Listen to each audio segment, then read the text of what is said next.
Okay, so we've started the recording. And so let us begin. We begin with 3 bows to the Buddha. 1, 2, 3. And then with the salutation to the Buddha. Namo tassa bhagavato arahato samma sambuddhassa. Namo tassa bhagavato arahato samma sambuddhassa. Namo tassa bhagavato arahato samma sambuddhassa. Okay, so good morning, everybody. And today is November 20th, 2021. And we're continuing now our reading of the Anguttara Nikaya, Book of Fours, and we've coming close to the end. So there's still a number of interesting and important suttas ahead of us. And so now we're going to be starting today with sutta number 191. It's a little bit of a strange sutta, and I have to say I have a little suspicion about its authenticity, but let us just look at it, investigate it anyway. And even at the very beginning, there are some problems with the readings, and I'm not going to go into the details of this, but we'll just take the text as it has come down, the way I've translated it. Okay, so the text begins with the Buddha addressing the monks, and he says, when one has followed the teachings by ear, recited them verbally, examined them with the mind, and penetrated them well by view, 4 benefits are to be expected. Okay, before we get to the benefits, let's look at the introductory passage.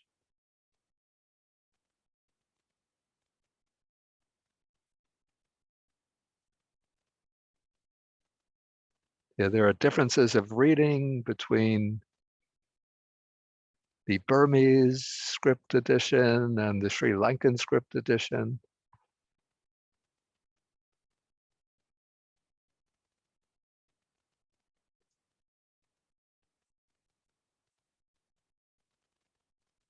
Start on a fresh page.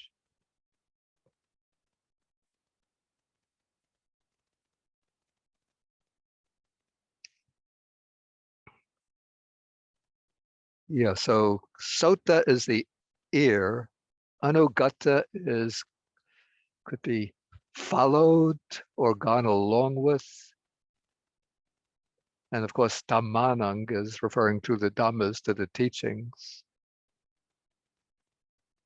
Okay, so for Dhammas, when Dhammas have gone along with the ear, and when they have been recited verbally, that's vachasa parichitanang, and when they've been investigated by the mind, that would be manasa anupekitanang, and then penetrated well by view. So view is titiya, and well penetrated is supati vidanang.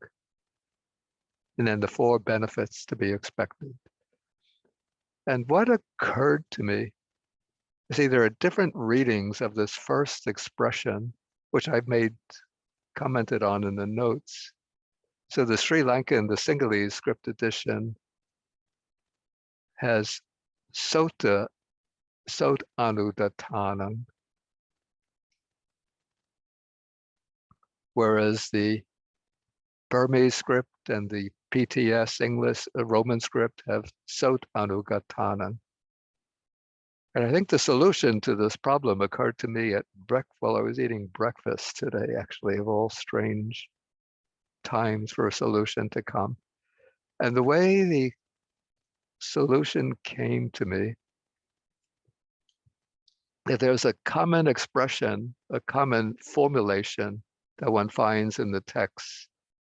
And I took an example here from the Anguttara Nikaya Book of Fives, where the Buddha is speaking about the process of learning the Dhamma. So he says that as for those Dhammas, those teachings that are Adi Kalyana, Majje Kalyana, Pariyosana Kalyana, that is, that are good, excellent in the beginning, excellent in the middle, excellent at the end for a particular monastic, such teachings, such Dhammas have been listened to abundantly. They have been datta, retained, preserved in memory, then recited verbally, examined by the mind, and penetrated well by view.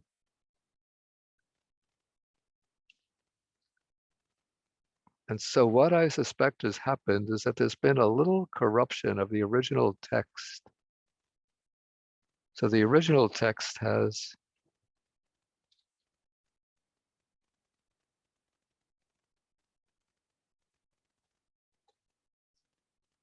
Sot Anu Gata. This is in the Burmese and English script edition. Sot Anu Gatanang. And the variant in the Sri Lankan edition is Sot Anu Datanang. Now, if we look at the passage here that occurs elsewhere, we see that there are 5 factors involved in learning the Dhamma thoroughly. First is Bahu Sutta. One has to have listened to the Dhamma, listened to these teachings abundantly. Then comes Datta, retaining in mind. This is the second step. The third step, to impress the teachings on the mind so that they are easily remembered. One recites them verbally. This is a common practice in the monasteries in Sri Lanka, in Burma, where when the monks are learning texts, they don't just read them and take notes on them. But the common practice in order to memorize the text is to walk. Usually they have walkways. We call them sakmans or chankamana, where they will walk back and forth by lamplight in the evening with a book in front of them, reciting the text and closing the book and ensuring that they could recite the passage back, then checking themselves with the book. And so they're reciting verbally. And in this way, they're impressing the text more and more deeply on the mind so that the teaching sinks in and it can be easily retained. And what I found, I mean, I don't consider myself in any way a master of learning in this way, but when I was in Sri Lanka, I would memorize a few texts. And the way I would do it is first over a period of, say, a month. If I wanted to learn a particular text, I would recite it with the book in front of me, maybe over a period, 15 minutes, 20 minutes a day. I did this with the Patimokkha, the Code of Monastic Rules, back 1983, 84. I didn't follow up after that, so I've lost the memory of the text. But I would recite it like about 20, 30 minutes in the early afternoon. And then by reciting, you get familiarized with the succession of the words. And so then it becomes, when you turn to the task of actually memorizing the text, it becomes much easier. Where if you start off, I'm going to memorize the text, and you just open the book and then start trying to memorize, it's very difficult to retain. But when you recite verbally, repeatedly over a period of time, and when I did this with the Patimokkha, the monastic code, I don't remember how many months, but I would keep on going through it, doing a little portion every day, and then going through the whole thing in rotation over a period of several months. Then when I started to memorize it, it came, I can't say easily, but it came so that I was able to preserve it in memory. Okay, but then, so these are the first three steps: listening to the teachings, because in the Buddha's time, you don't have written books. So you listen, you retain in the mind to the best of one's ability, but then one recites verbally to impress the teachings more and more deeply upon the mind. Then one has to investigate the meaning, sort of conceptually or intellectually. So that is manasa, with the mind, anupekita, that is inspecting, examining, investigating with the mind. And then it's not enough just to investigate, but one has to ensure that one actually understands it. And so that is penetrating well or thoroughly by view, by insight. And I don't think this necessarily means that one has sort of the meditative insight into the teaching, though it can include that. But it seems at this point, since it's dealing with learning, the mastery of learning, it would mean that one has penetrated at least through intellectual understanding. So you have 5 phases in this process. But then when we look at the sutta that we're examining today, we have sot anugatanam, so gone into the ear. So that corresponds to the first phase here, that one has heard much, learned much. But then one goes to recited verbally, which corresponds to the third phase here, then examined or investigated by the mind, corresponds to the fourth phase, and penetrated well by view, exactly corresponds to the fifth phase. So what is missing in our sutta is something corresponding to the second phase, datta. And so it seems to me that what has happened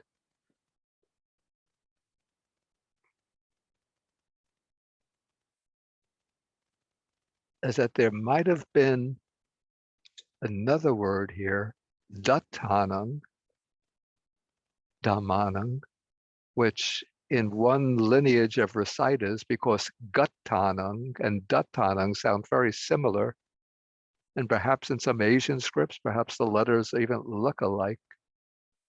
So in some versions, satanugattanam turned into satanudattanam, whereas in the Burmese edition, the dattanam dropped out and all that was retained was satanugattanam.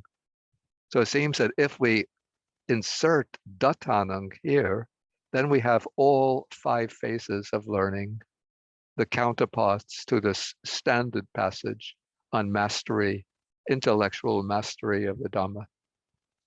So anyway, that's the way I would resolve that apparent discrepancy between the different editions. Okay, so this is describing a monk who has mastered conceptually and intellectually, and perhaps even through insight, the teachings that they have learned. And now we come to the 4 benefits that come from learning. And these 4 benefits, this is what makes the sutta rather unusual, is that the 4 benefits occurred not in this life, but in the next life. Okay, so here we have a case where a monk masters the Dhamma, and then we come to the 9 genres, the 9 styles of the teaching in the oldest presentation in the suttas. So we have formal discourses, then texts that have come down in a combination of prose and verse. A good example of this would be the suttas in the first book of the Anguttara Nikaya, where you have a prose background story and then a verse. Then we have exposition. So this would be analytical expositions of the teaching, or maybe text in which somebody comes to the Buddha with a question, and then the Buddha gives a discourse in response to the question. Then text and verse, like the Dhammapada or Therigatha, Udana, inspired utterances, which have come down in a book called the Udana, then Iti Vutika, so these would be sort of memorable sayings, which have also come down in a book of the Sutta Pitaka called the Iti Vutika. Then next is the Jatakas, or stories of the Buddha's former births, amazing accounts. These are Acharya Bhutta, Acharya Bhutta, accounts of wonders and marvels performed by the Buddha and the great monastics. And then Vedala, text in the form of question and answers, of which we have two with that title in the Majjhima Nikaya Majjhima Nikaya Sutta number 43 and number 44, but probably includes many other suttas of the same style, where there's a kind of conversation between two monastics or a layperson and a monastic, where there's a back and forth of questions and answers. Okay, so here we have the monk masters these teachings, and again, he's followed these teachings by the ear. Then I would also add he's retained them in mind, recited them verbally, examined them, and penetrated them well by view. Then he passes away, and the text says, it uses, how is the size, by the way? Maybe I should make this bigger. Yeah, Okay, sorry. no problem. That's better, Bhante. Okay. So he passes away, it says, with his mindfulness muddled. Let me paste that word in.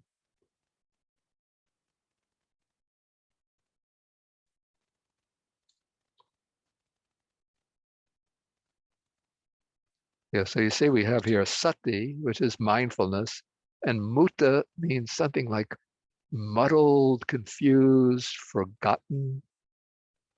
So in other words, when he's dying, he's not passing away mindfully, but with a somewhat cloudy mind.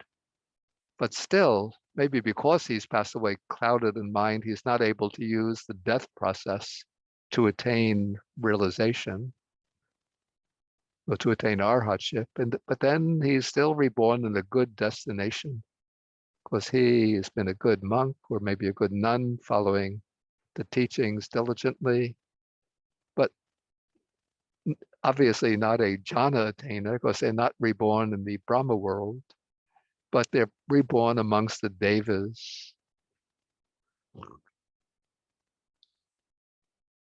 And then the happy ones, these will be the devas, joyful ones, recite passages of the Dhamma to him. It's a little bit,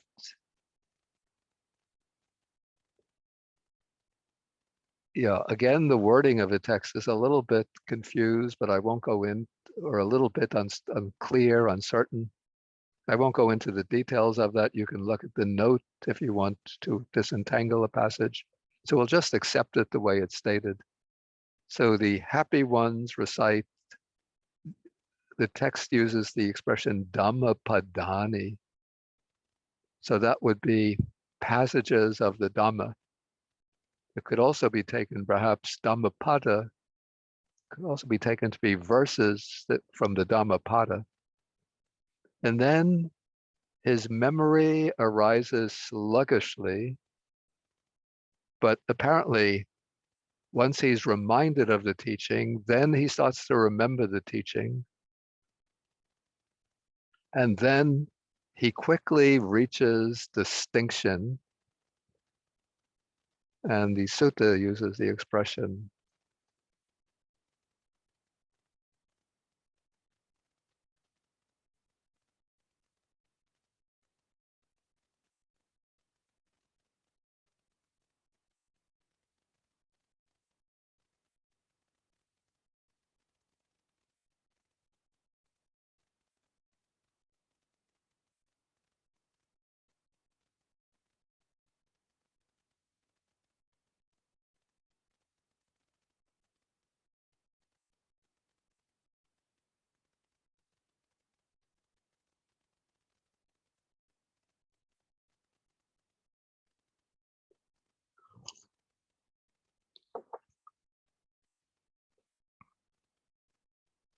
Yeah, the commentary explains by the expression quickly reaches distinction.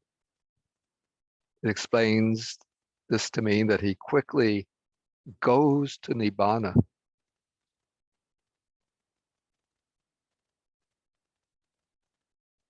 This says that being Kipang is quickly, and Visesagami is one who goes to excellence, to distinction. And then the commentary glosses that as Nibbanagami Hoti. That is, he is one who goes to Nibbana. It's not quite clear whether this means that he becomes a stream enterer or whether he attains arhatship. But in any case, maybe the commentary is going too far, but it could just be that he reaches some state of excellence. We don't know what was actually intended by the original text. Okay, so here we have the case where the devas in this group in this heaven into which he's reborn recite some of the texts that he's previously learned. And even though he has trouble remembering them, but after some time he remembers the text, and then on that basis he quickly reaches some state of excellence. So that's the first benefit.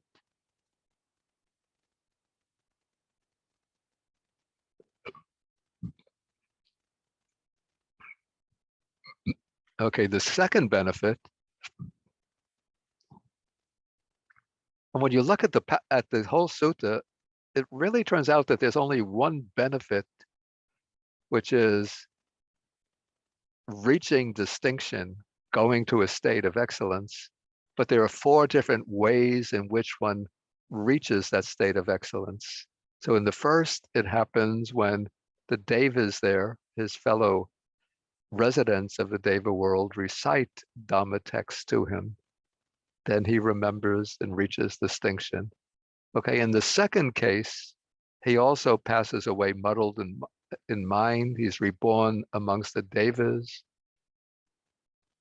In this case, the happy ones, the joyful devas, don't recite passages of Dhamma to him, but a monk who's still alive in the human world with psychic powers goes, visits that deva world and teaches the Dhamma to the devas. It seems that is possible. And so when he's listening to this monk give a Dhamma talk in the deva world, then he starts to remember, this is the Dhamma and Vinaya in which I formerly trained when I was a human being. And so he has some trouble remembering this, but when he hears the monk teach, then he remembers, and then he quickly reaches excellence. And then the Buddha uses a simile or the text uses a simile to illustrate this. It's a man skilled in recognizing the sound of a kettle drum. And so while he's traveling along a highway, he might hear the sound of a kettle drum, and he wouldn't be confused about the sound, but immediately he would realize that is the sound of a kettle drum. And what's a kettle drum in Pali?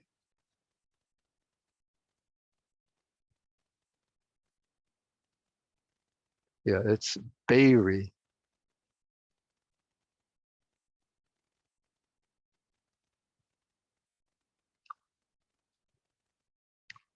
I don't know if we have any listeners who speak Indian languages. I wonder if the word Bairi is retained in India, used in any Indian languages today.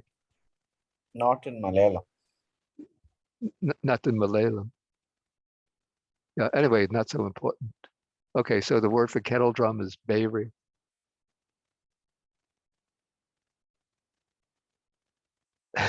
Okay, so he recognizes the sound of the kettle drum. So that is the second benefit for mastering the teachings as a human being. Okay, the third benefit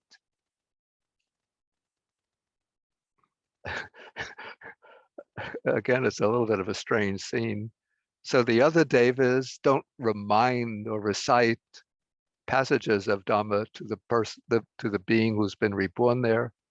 And it's not the case that a monk comes up from the human world to teach the Dhamma to the devas there, but rather a young deva who apparently is a master of the Dhamma teaches the Dhamma to the assembly of devas. And this former monk who's been reborn amongst the devas is sitting in the assembly. And then he recognizes that's the Dhamma that I formerly trained in when I was a human being. And so that then he, after some time, he remembers this, and then he quickly reaches distinction or excellence. Then the simile is very similar. It's a little puzzled why it should use almost the exact same simile, except in this case, the instrument is the sound of a conch. The conch shell, somebody blows through the conch shell, it's like a trumpet, and the person traveling along the highway can recognize the sound. Maybe the conch shell, the sound of the conch shell is subtler, subtler, fainter than the sound of the kettle drum. And so it's more difficult to recognize. So that is the third benefit of learning and mastering the teachings. And then the fourth benefit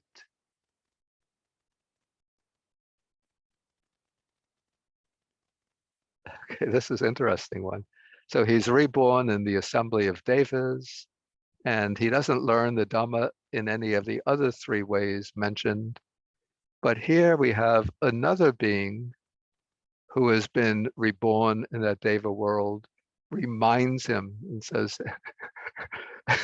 do you remember, sir? Do you remember where we formerly lived the spiritual life?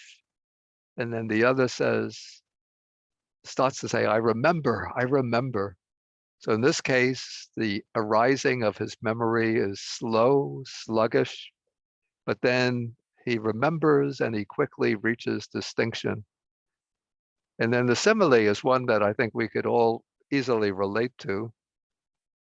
Okay, suppose there were two friends who in their childhood had played together in the mud, or maybe here in America, we would say they played together in a sandbox, in a playground. And then later in life, they would meet one another just by accident. And then one friend would say to the other, do you remember how we used to play together in the sandbox when we were kids? And then the other, maybe he has a little trouble remembering, but he thinks back and then he remembers, yeah, it was on, where was that? Fort Hamilton Parkway and 52nd Street in Brooklyn. Yeah, there was a sandbox there and we used to play there together. Or maybe there was a softball court and we used to play softball there. Yeah, I remember. So in the same way, he starts to remember that he lived the spiritual life in that Buddha's teaching when he was a human being as a monk. And then he starts to remember the teachings, and then he swiftly or quickly achieves distinction. And so this is said to be the fourth benefit of following the teachings by ear, that's listening to them. Then I would add bearing them in mind, retaining them in mind, reciting them verbally, examining them intellectually, and penetrating them well with one's view, with one's understanding. And so altogether, those are the four benefits. Though, as I said, it seems that the four benefits really come down to one benefit, the benefit of remembering the Dhamma and then quickly attaining distinction. But the benefit is reached through four different means. Okay, let's see if we have any questions about this sutta.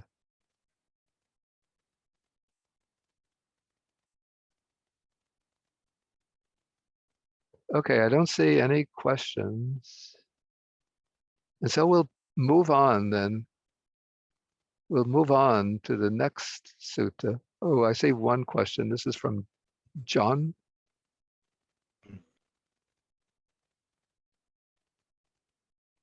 Yeah, you unmute and you could ask.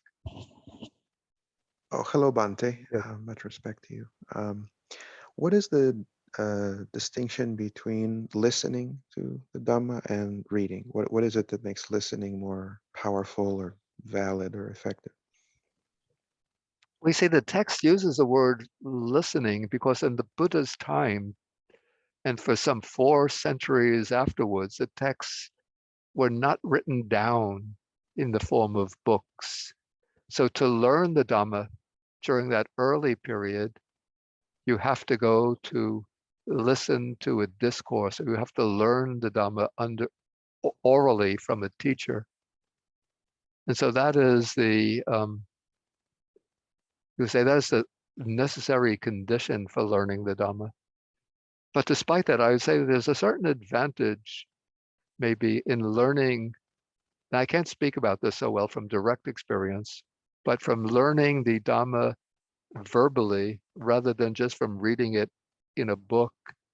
Because when we read in a book, maybe we're so accustomed to reading as college students textbooks, and then throughout our life, maybe reading novels, or you just read quickly just to get the main idea and then pass on. Whereas first, when you listen in person orally, you pick up more than just the written text. But if it's a teacher who's a Dhamma teacher who's practiced and has some experience, you sort of pick up the vibrations of the teaching, the ambience of the teaching. And also when you listen, then you have to make a special effort to retain the teachings in mind. But if you don't have access to, well, nowadays with the internet, you can get many, many teachings over YouTube and other modalities, podcasts. But still, there's a certain difference in going to the actual physical presence of a Dhamma talk. There's a certain excitement in the air, and then certain kind of, as I said, an ambience or vibration passes over. But if one is reliant upon reading or study, but I always suggest to be able to first to retain what the message that's coming from the text as one reads them. A valuable asset is to take notes on the main points coming out in a sutta, even to make an outline of the longer suttas, and then to collate the different passages that one comes across that deal with the same or a similar theme. So that if, for example, you want to study the 5 aggregates, then you get a whole collection of texts on the 5 aggregates. If you want to learn, what is the relationship of samadhi and panya, concentration and wisdom, you get collection of notes. You make a lot of notes on samadhi and on panya, and then you can collate those texts and see how concentration and wisdom are to be related. Okay, and so I see another question coming from Po Bunny. You unmute. Okay. Yeah. Can you hear me? Yeah. Okay, about the bhikkhu who passes away muddled in mind, but is reborn into a certain group of devas. Is this view different from that of the Abhidhamma, that the practitioners have to retain his jhana powers at the time of death in order to be reborn in the deva world? To retain his what powers? Jhana powers? Yeah, but it seems that there's no indication in this sutta that the monk is an attainer of jhanas. In fact, that seems unlikely to me. Of course, it doesn't say that he's reborn in the Brahma world, which would be the case if he was a jhana attainer. But he's reborn in the Deva world. And so there seems to be one of this, probably it could be either the Tavatimsa Deva world or the Tusita Deva world, which are the main Deva worlds where Buddhist practitioners are reborn. And maybe what seems a little contradictory to the Abhidhamma is that it's said that he's muddled in mind, but I don't think this means that he's completely confused. It's just that he passes away without mindfulness. And I don't think it means that he has an unwholesome state of mind that would lead to a lower rebirth. But still, his merits of learning the Dhamma will still be supporting the rebirth. But it's just that the mindfulness is not aroused, clear, and well established at the time of death. That would be my understanding. Thank you. Okay, I want to move on to the next sutta, which is actually the one that I mainly wanted to focus on today, because I think this is a very important and practical sutta for our everyday life, particularly governing the way we relate to other people and form judgments about other people. If you remember, a couple of weeks ago, we had a sutta, I think this was where the Buddha is in conversation to a Brahmin named Vasakara, who was the prime minister in the state of Magadha. And there the Buddha said that the bad man or bad person cannot distinguish who is a bad person and who is a good person, but the good person can distinguish who is a bad person and who is a good person. But this sutta will indicate and underscore the fact that we should, in relating to other people, we shouldn't rush to make judgments, but we have to use certain criteria as the basis for forming judgments. So it begins. Okay, so here, the type of person, we're trying to judge the person in the first case on the basis of their, it's called their moral conduct. On the basis of their conduct, whether their conduct is ethical or not, or virtuous or not. And there, the standard, the means for making the judgment, first is by dwelling together. Whoops.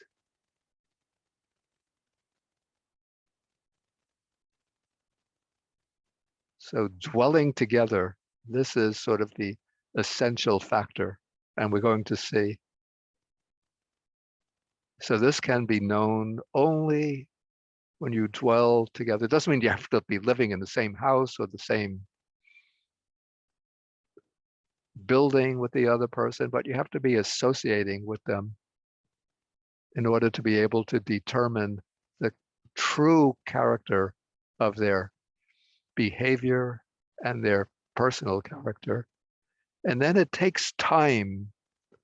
You see, here he's emphasizing you don't rush to judgment, but sometimes if you associate with a person, after a short time, it seems that they're very lofty and upright in their behavior. But over time, you start to see little flaws and defects and inconsistencies in their conduct. So it's after a long time, not just through casual short-term acquaintance. And then the next criterion, you have to be on the lookout. You have to be attentive.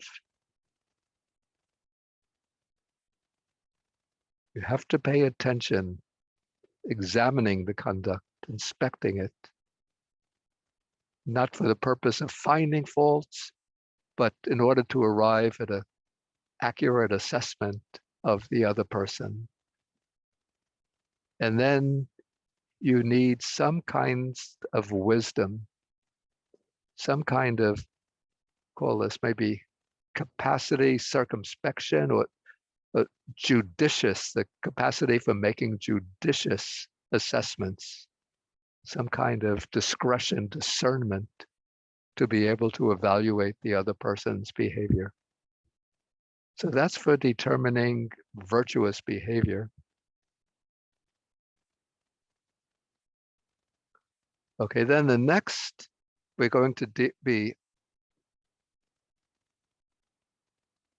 the next standard to be examined is their integrity,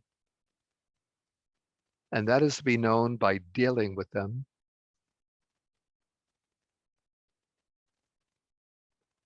The next quality to be assessed is the person's fortitude, their inner strength, the strength of character. Let's see what the Pali expression used here.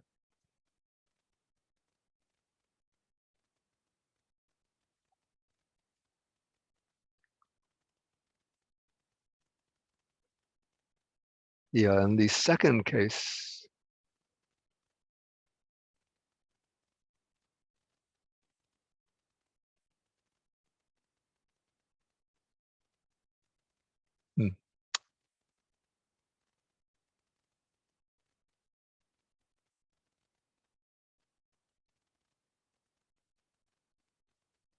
yeah, the word used is socheung,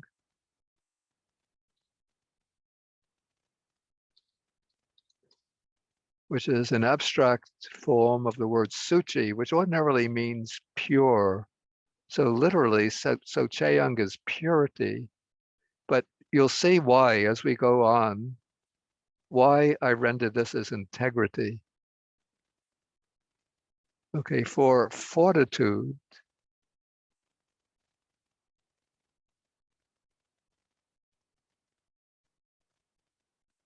the word is Dhamma,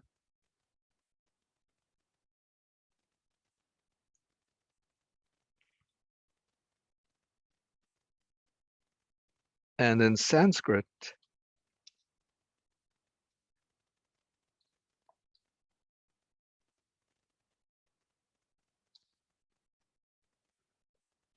the abstract form would be Dhamma, which in Sanskrit would be stama. I think it's a ta, stama. And this is related to almost exactly the same as the English word stamina, which indicates strength or power. So this is the strength, the inner strength of a person. And we're going to see why it's through misfortune that one can assess their fortitude, their inner strength or stamina.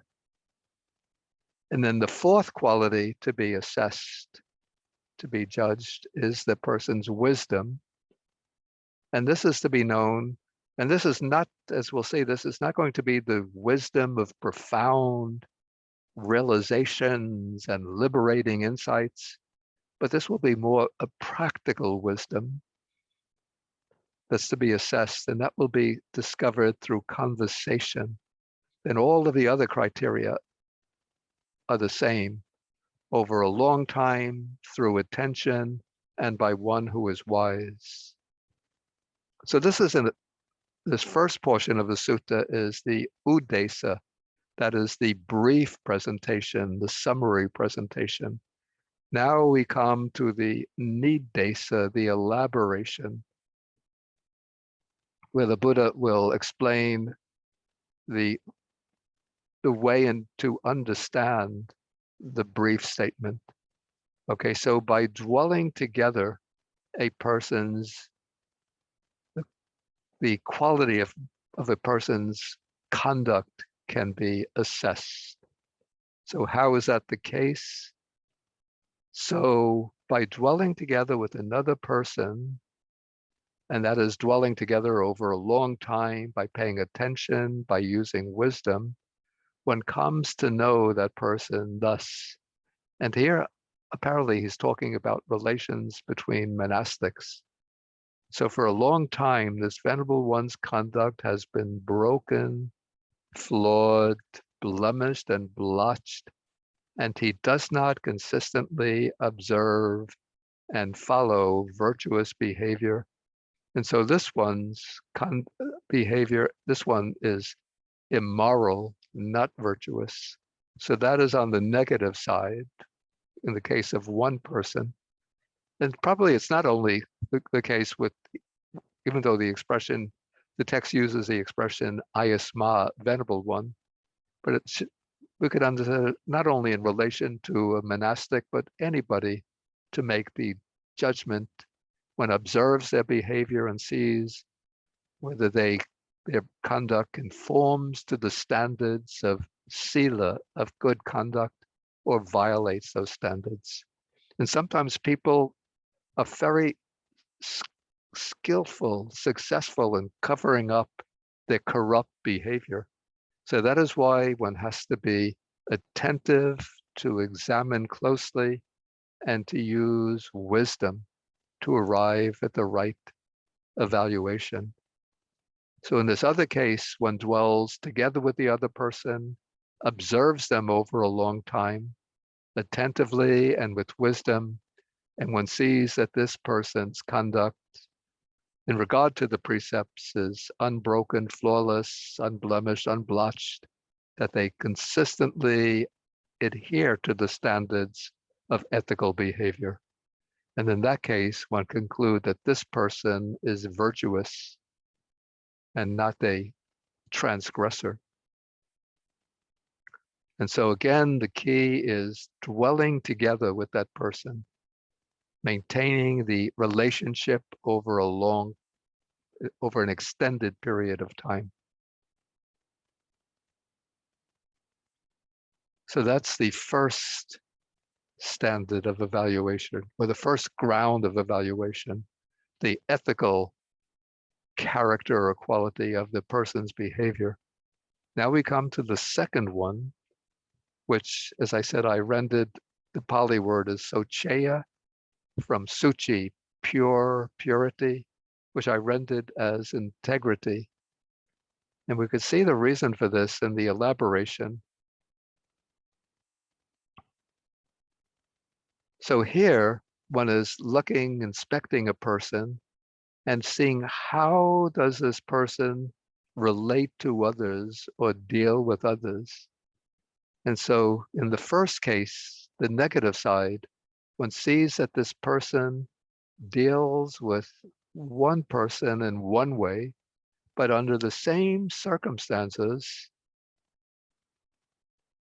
he might deal with a second person differently, and then with still another person in still another way, and then with many other people, he's dealing with them all in other ways. So he's not consistent in his treatment of other people. So sometimes, let us say,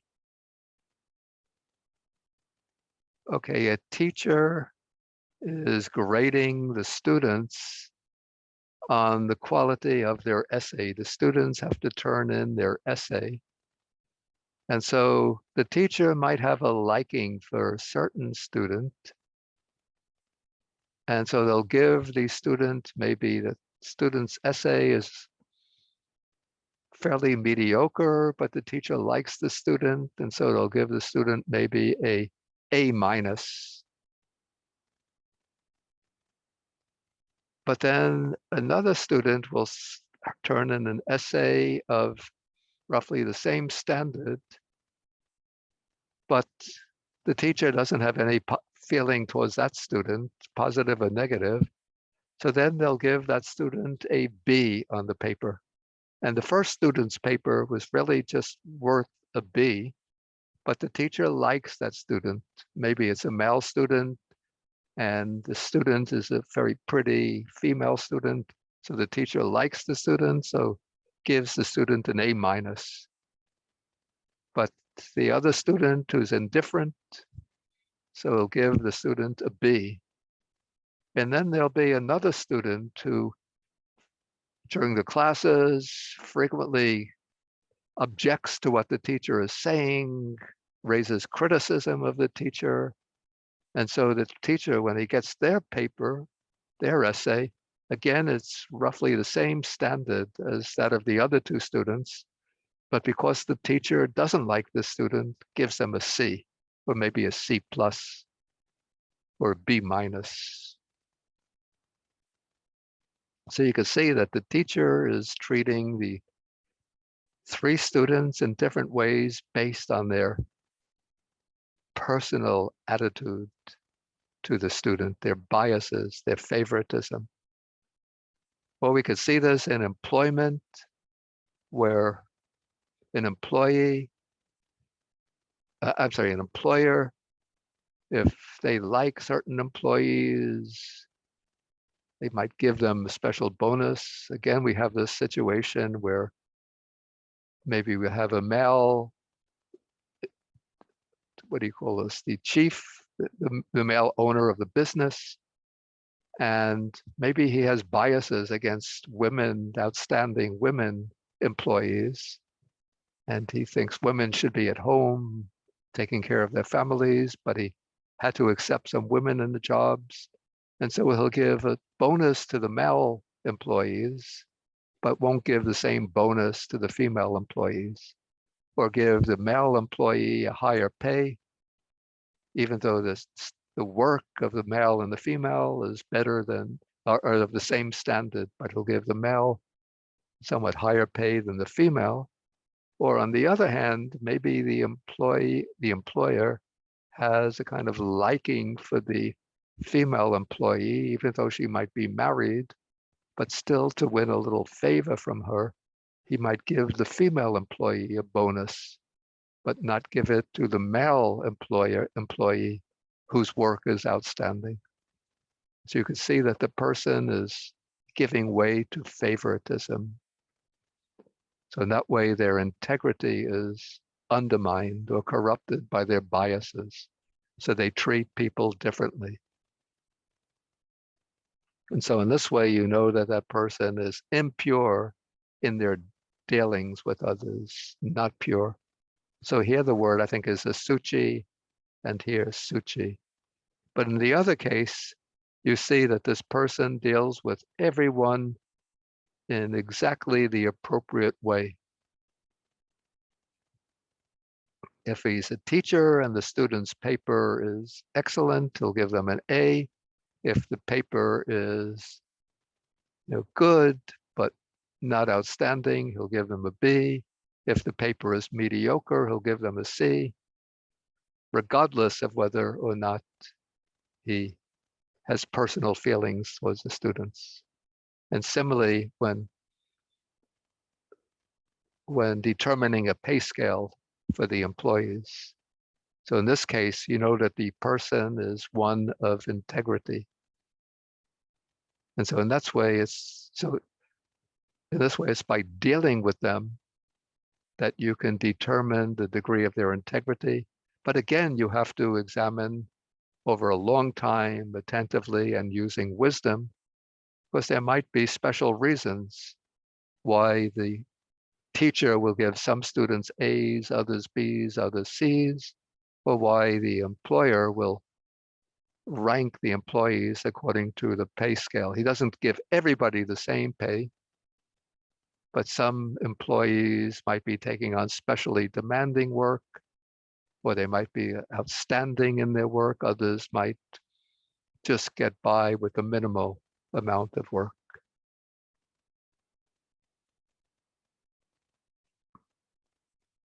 So that's how dealing with them one determines their integrity.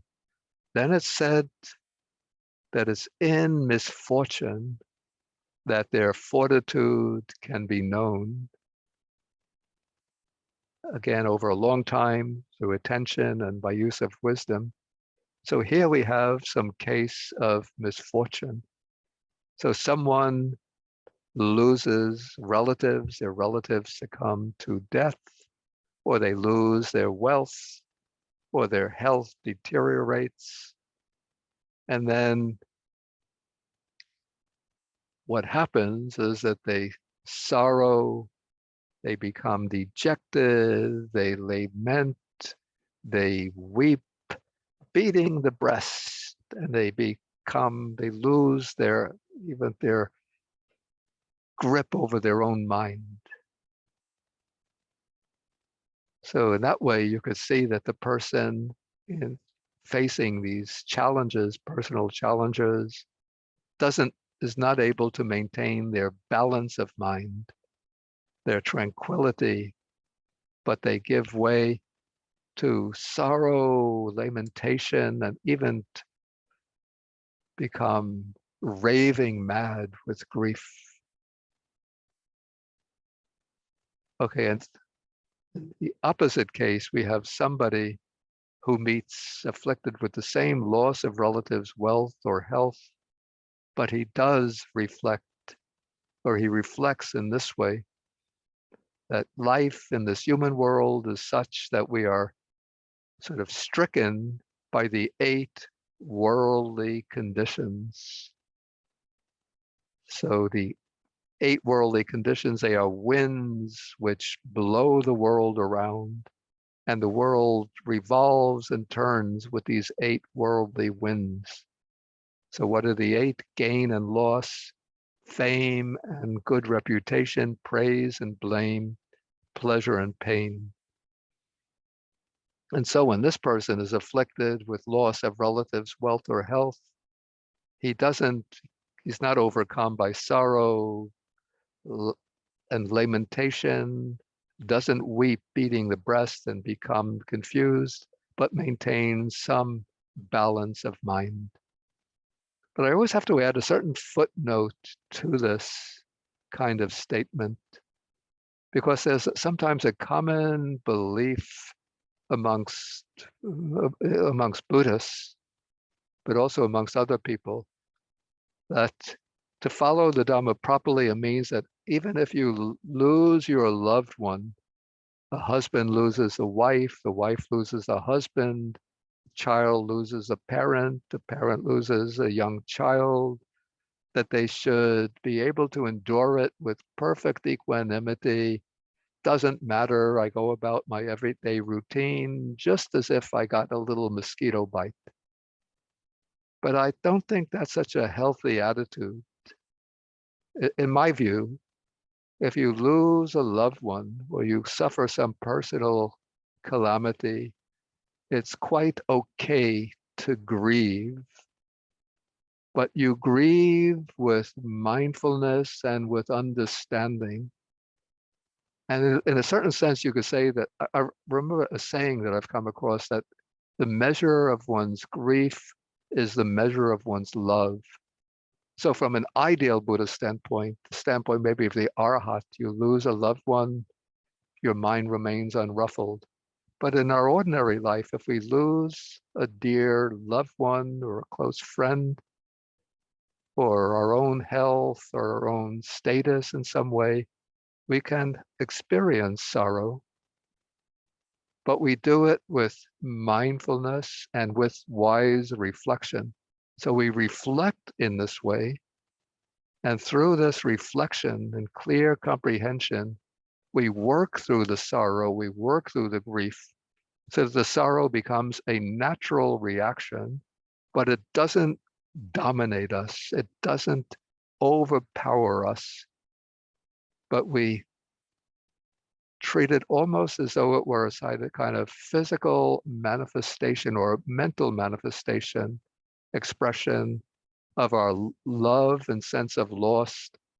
And then reflecting on impermanence, we let that sorrow express itself and then gradually diminish over time, so that we can recover our mindfulness and equanimity and our balance of mind. But in the kind of person described here, they get completely destroyed by the loss, even to the point that they sometimes lose their sanity, or lose their sense that life is worthwhile, and then they might even commit suicide. You know, sometimes we read about people, they undergo a great loss on the stock market, their stocks crash, and then they go to the Brooklyn Bridge or take some overdose of sleeping pills or some other poison to kill themselves, because they can't live with the loss of their stock, their wealth and stocks. That's complete idiocy and foolishness. Okay, so that's the third criterion. Then the fourth criterion, now we want to judge the person's wisdom. And this is to be done by by conversation.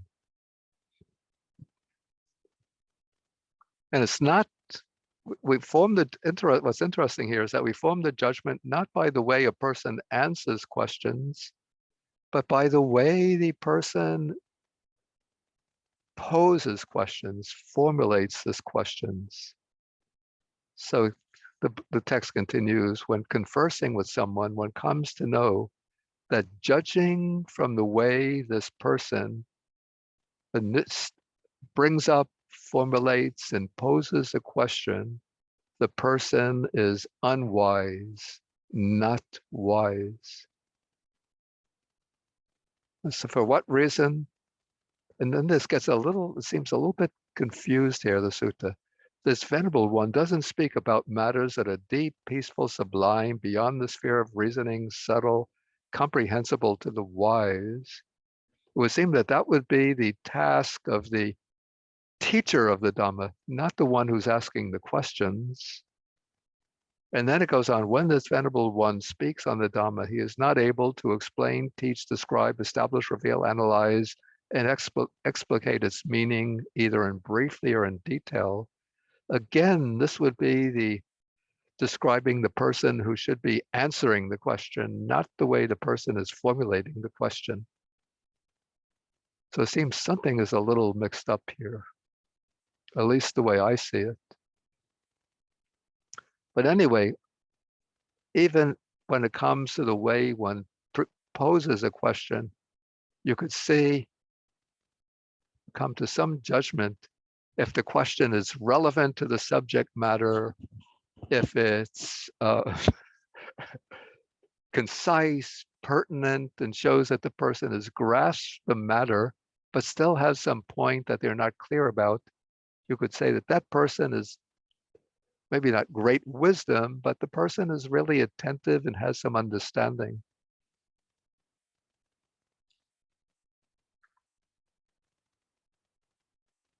Yeah, some years ago, 2 years ago, I was giving a teaching program in India, I think on the Four Noble Truths.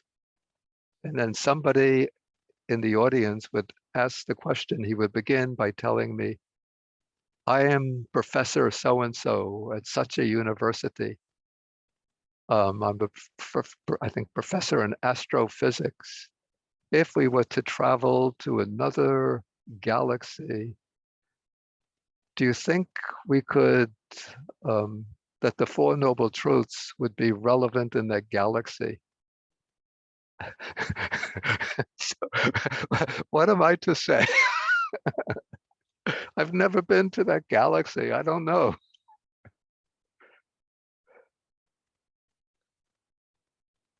Yeah, so I don't want to say that the person is not one of wisdom, but I say that the question is not really pertinent to my presentation about the Four Noble Truths here in our human world.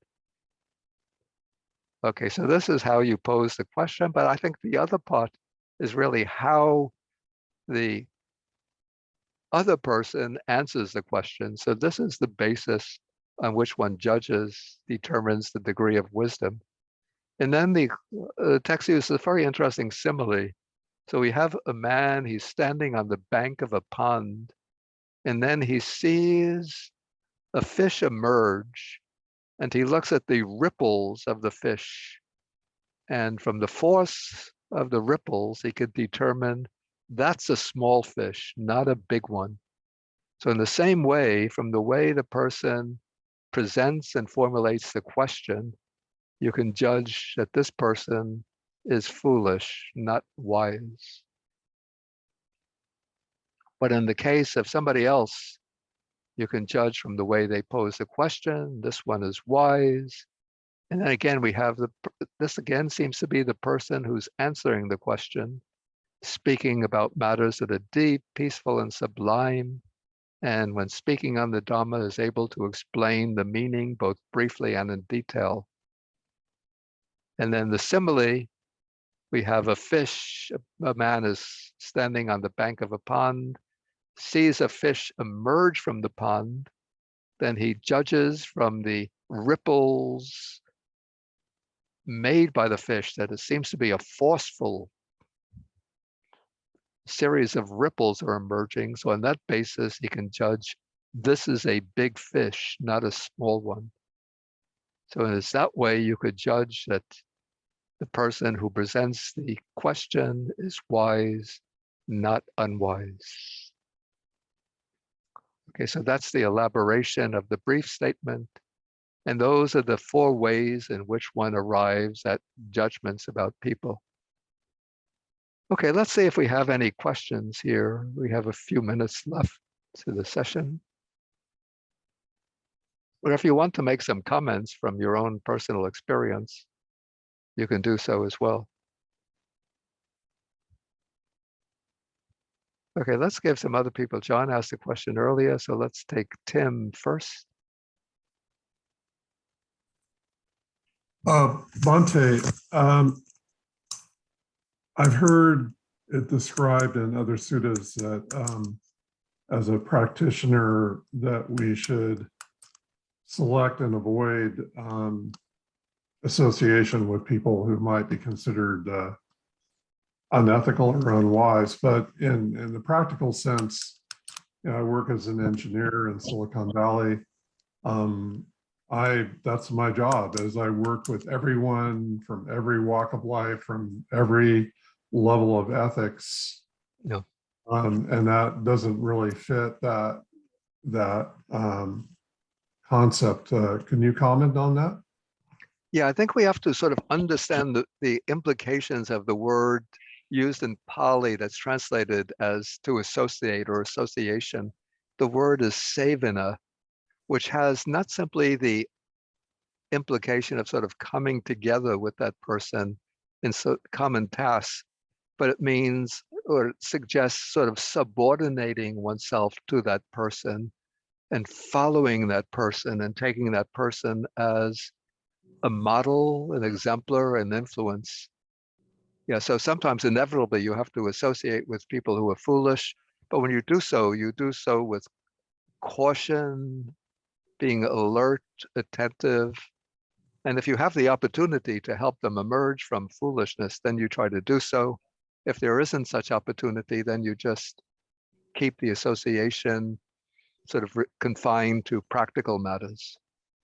But the main thing is not to let their influence sort of wear off on you so that you get sort of sucked into their way of thinking and dealing with things. Thank you, Bhante. That's perfect. Okay, we take Ron. Yes. Good morning, Bhante. Good morning. Bhante, I have a question. You gave the analogy of a stockbroker who loses wealth and jumps off the Brooklyn Bridge. Yeah. And those kind of things, you know, we saw that during the Great Depression when the stock market crashed. Yeah. How does an individual who's lost wealth, who's lost fame, who's lost health, who's had a series of devastating losses, what is your advice? How do they not succumb to these things? Of course, it's in a way, it's almost natural. As in the example that I gave the example of somebody loses a beloved relative, and it's natural for them to feel grief, and then they have to work through that grief with mindfulness and with wise reflection. So in the same way, if one meets with various illnesses, losses, loss of fame, loss of job, whatever, one applies the same kind of reflection, reflecting like this is the way of living in the world, that one meets with the 8 worldly winds. So this is a case of loss, if it's loss of wealth or loss of health or disrepute, loss of reputation, blame, or physical pain from illness. So one tries to endure it and reflect that that's the nature of the world. And one has to sort of marshal or stir up the strength to endure it and overcome it, and even to see it as an opportunity for practice. This is the way I practice developing patience, equanimity, courage, and determination. So those are actually paramis or paramitas. Kanti parami, the perfection of patience. Adhitthana parami, determination. Courage is an aspect of virya, the perfection of energy. And equanimity, upekkha parami. So you can say, wow, this is a wonderful opportunity to develop these very precious virtues or qualities. If I had everything going my way, everything that I wanted, I don't get the chance to practice. So that's one way to deal with it. Thank Okay, you, well, Bhante. yeah, okay, we'll have to go on to the next question. So this is Tita Dhamma. Wow, right in this very life. Thank you, Bhante. Good morning. Good morning. I'm from Indonesia. Bhante, could you allow me to ask a question? In Mangala Sutta, it is mentioned the first I would say some kind of blessing is like associated with the wise one. Yeah. But the thing is, can we say that throughout the samsara, throughout the journey of samsara, the multiple life, even in Samyutta Nikaya, it's mentioned that we already travel endlessly in the samsara with the various parable. Can we say that throughout the various samsara, we actually blinded, but only due to the fact that we accumulation of all the good karma, either from the 3 doors, and all this accumulation or the karma allow us to be born during Buddha Sasana, become human, have a saddha to the Tiratana, and even have a ability to practice. And all these things, can we mention that all these things actually is because of the good karma, or because the creature or being has actually accumulation of all the good karma that allow them to meet the wise one. So the wise one will actually pinpoint to them that, look, there's a way to out from this samsara. Otherwise, I look at it, this is allow me to elaborate a little bit. Like, yeah, I think we have to keep the question short, because I'm going to have to go up for the meal. So is it by the accumulation of the good karma that we're able to meet the wise one, or is just by the pure coincidence? From the basis of this, I can't say from personal direct knowledge of the working of karma, but from the text, one would say that this is the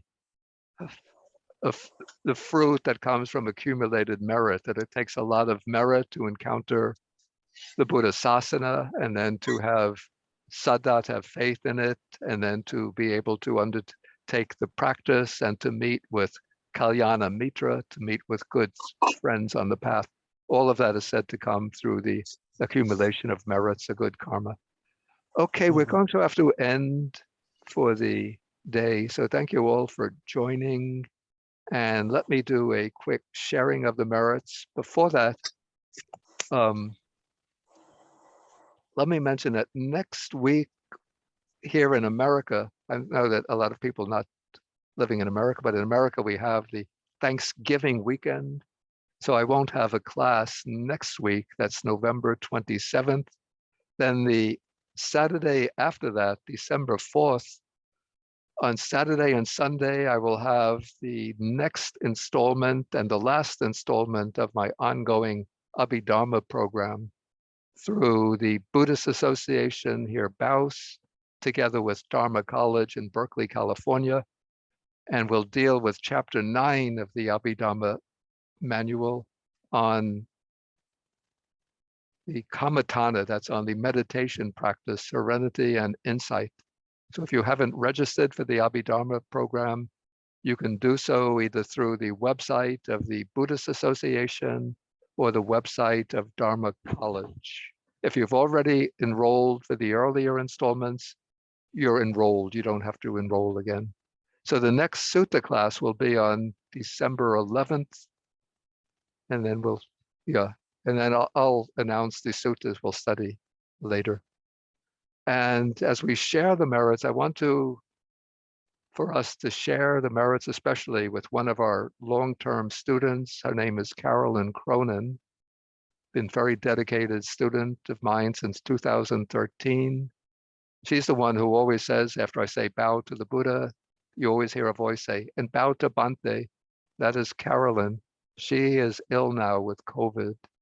And so let us share the merit with her as well. Okay, so I'm going to recite the verses.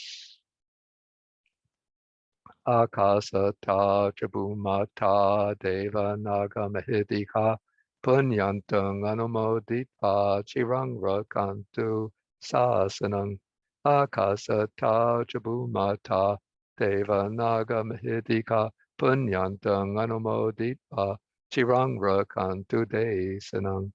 Akasata Chabumata Deva Naga Mahidika Punyantang Anumoditva Chirang Rakantu Mang Parang. Dukkha Pata Jani Dukkha Baya Pata Jani Baya Soka Pata Jani Soka Hantu Sabepi Panino. May those in suffering be free from suffering. May those in fear be free from fear. May those in sorrow be free from sorrow. May all living beings also be thus. We go sadhu, sadhu, sadhu, and we Sadhu, sadhu, sadhu. Bow to Bhante. and then bow 3 times. To Bhante. Thank you, Bhante. Thank you, Bhante. Thank you, Thank you, Bhante. Thank you, Bhante. Thank you, Bhante. Thank you, Bhante. Okay, so thank you. Okay, thank you all for joining. Thank you, Bhante. Pray for Carolyn, Bhante. Yeah. Bhante. Okay.